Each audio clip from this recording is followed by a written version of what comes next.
সবাইকে স্বাগতম English grammar tense lesson 3 তে।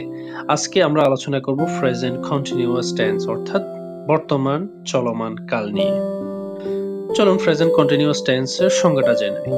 বর্তমানে কোনো কাজ চলছে বা নিকট ভবিষ্যতেও চলবে এরকম কিছু বোঝালে সেটাকে প্রেজেন্ট কন্টিনিউয়াস টেন্স বলা হয়। যেমন আমি ভাত খাইতেছি, আই এম ইটিং রাইস।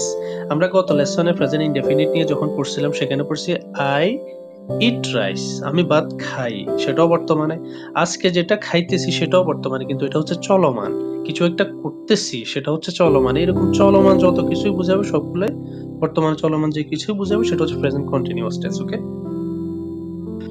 এবার আমরা প্রেজেন্ট কন্টিনিউয়াস টেন্সের স্ট্রাকচারটা জেনে নিই। সেটা হচ্ছে subject plus am is are plus verb plus ING plus object. যেমন I am eating rice, subject এখানে কি আই, তো এরপরে এম, তারপর হচ্ছে ভার্ব হবে, ভার্ব কি ইট, তো ভার্বের সাথে এখানে যেহেতু প্রেজেন্ট কন্টিনিউয়াস হয়েছে সেখানে ভার্বের সাথে আইএনজি যোগ হয়েছে সেজন্য ইটিং হয়ে গেছে। আর অবজেক্টটা হচ্ছে রাইস, আমি ভাত খাইতেছি। আচ্ছা, এখন এখানে সাবজেক্টের পরে এম ইজ আর, এই তিনটা কখন কিভাবে ব্যবহার হবে চলুন সেটা সম্পর্কে আমরা একটু জেনে নিই। টেন্সের প্রত্যেকটা শ্রেণী বিভাগের আলাদা স্ট্রাকচার যেমন আছে, প্রত্যেকটার জন্য আলাদা একটা নোট থাকবে। তো আজকের নোটে হচ্ছে আই এর পর সবসময় এম বসবে। কেমন, আমরা একটু আগে পড়ছি আই এম ইটিং রাইস, তো সুতরাং আই এর পরে সাবজেক্টটা আই এর পরে সবসময় এম বসবে। এরপরে হি শি ইট, এটা আমরা কি বলছিলাম, এটা হচ্ছে থার্ড পারসন সিঙ্গুলার নাম্বার হয়। এখন থার্ড পারসন সিঙ্গুলার নাম্বার যতগুলো হবে তখন হবে কি ইজ। তারপর হচ্ছে উই, ইউ, দে এবং আদার যত ফ্লোরাল সাবজেক্ট আছে সবগুলোর পরে শেষে হবে আর বসবে। চলুন আমরা কিছু এক্সাম্পল দিয়ে সেটা একটু ক্লিয়ার হয়ে নিই।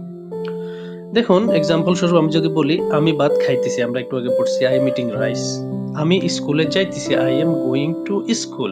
আই সাবজেক্টের পরে সবসময় এম বসে।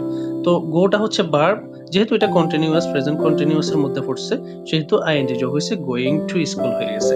তো সে, এবার হচ্ছে he third person singular number, দেখুন সে স্কুলে যাইতেছে, he is going to school, যেহেতু এখানে থার্ড পারসন সিঙ্গুলার নাম্বার হয়েছে তখন এম এর জায়গায় ইজ হয়ে গেছে। আমরা এই জন্য বলতেছি নোটটা সবসময় খেয়াল রাখবেন। তারপর হচ্ছে ইউটা দিয়ে যদি আমরা সাবজেক্ট শুরু করি তাহলে ইউ আর রিডিং বুক, তুমি বই পড়তেছ। যখন ইউ হয়েছে তখন তার সাথে কি হয়ে গেছে আর হয়ে গেছে।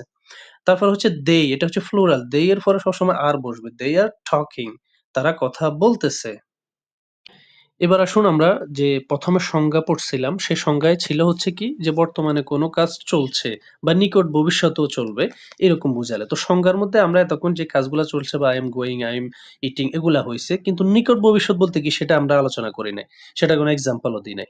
দেখুন এখানে একটা এক্সাম্পল হচ্ছে, সেটা হচ্ছে আমি আজ রাতে ঢাকা যাব, I am going to Dhaka tonight, এটাকেই বলা হচ্ছে নিকট ভবিষ্যৎ। বা আমি সন্ধ্যার পরে বা আমি রাতে ঢাকা যাচ্ছি বা বিকালে ঢাকা যাব, এটা হচ্ছে নিকটে। ঠিক আছে? এগুলাকে সবগুলাকে প্রেজেন্ট কন্টিনিউয়াস টেন্স এর মধ্যে পড়বে। এখন স্ট্রাকচারে যদি এখানে I am going to Dhaka tonight আছে, যদি সাবজেক্টটা আমি you দিই, আমরা নোটে কি পড়ছিলাম?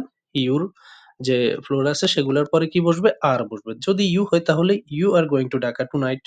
যদি they দিই আমরা ফ্লোরাল তাহলে they are going to Dhaka tonight। তো তাহলে আমরা নোটটা ফলো করে আমরা এরকম সুন্দর, সুন্দর সেন্টেন্স ডেভেলপ করে প্র্যাকটিস করে আমরা ইনশাআল্লাহ এই ক্লাসটা আমরা কমপ্লিট করে নেব এবং ইনশাআল্লাহ আগামী ক্লাসে দেখা হবে। আজকের মতো এখানে বিদায় নিচ্ছি।